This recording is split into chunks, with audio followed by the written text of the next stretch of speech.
¿Hasta dónde puede llegar el poder cuando ya no hay límites?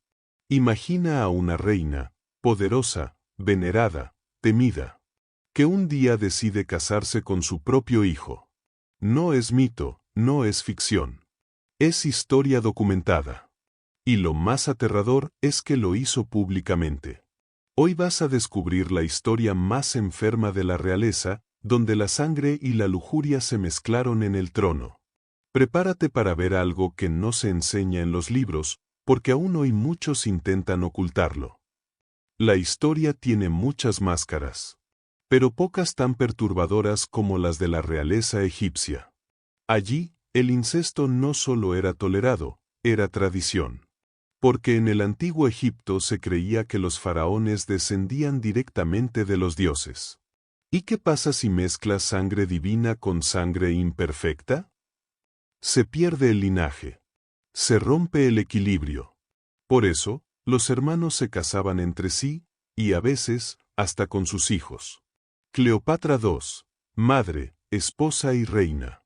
Cleopatra II nació en el siglo II a.C., en una dinastía acostumbrada al poder absoluto. Desde joven fue empujada a un matrimonio con su hermano Ptolomeo V, con quien tuvo varios hijos. Pero tras su muerte, ella se casó con otro de sus hermanos, Ptolomeo VIII. Hasta aquí, aunque perturbador, era normal para los estándares de la época. Pero lo impensable ocurrió después. Tras años de tensiones y conflictos internos, Cleopatra II se une en matrimonio con su propio hijo, Ptolomeo VIII. Sí, su hijo. De sangre. Nacido de su propio vientre. ¿Por qué? Porque unir poder político y legítimo linaje era más importante que la moral, la ética o el amor. Este matrimonio enfermo fue más que un escándalo, desató una guerra civil. El pueblo egipcio, que hasta entonces había aceptado los matrimonios entre hermanos, no toleró este nivel de degeneración. El trono se dividió. Las ciudades se enfrentaron. Y mientras tanto, Cleopatra II gobernaba al lado de su hijo esposo, como si nada. Pero los demonios internos no tardaron en explotar. El joven Ptolomeo VIII, en un acto de venganza o desequilibrio, asesina al hijo que tuvo con su madre. Repito, mató a su propio hijo y hermanastro.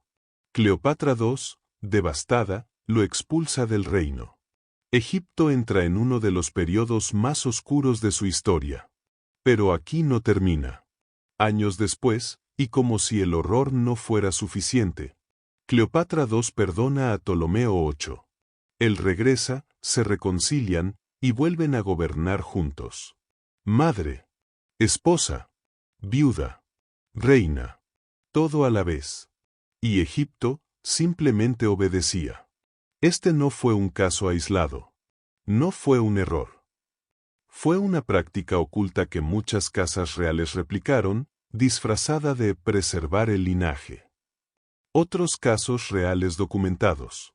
Calígula tuvo relaciones con su hermana Drusila, a quien trató como esposa ante el Senado romano.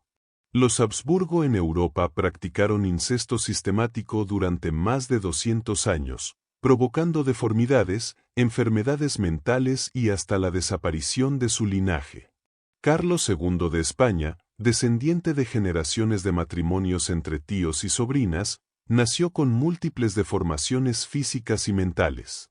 Lo enfermizo no fue el amor. Fue el poder de creer que estaban por encima de la biología, de Dios y de cualquier límite moral.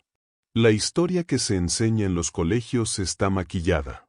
Nos hablan de imperios, de conquistas, de glorias reales. Pero no te cuentan las enfermedades, las traiciones, los matrimonios incestuosos, ni los hijos asesinados por sus propios padres. Porque eso destruiría el mito del poder sagrado. Lo más inquietante es esto. Estas prácticas no murieron con los antiguos imperios. Muchos de los linajes que aún dominan el mundo moderno vienen de estas mismas raíces podridas. Entonces dime tú, ¿fue solo por preservar el poder? ¿O fue una forma de adoración perversa al linaje divino? Déjame tu opinión en los comentarios. Suscríbete si quieres conocer la historia real, la historia que te ocultan y que puede cambiar tu forma de ver el pasado y el presente.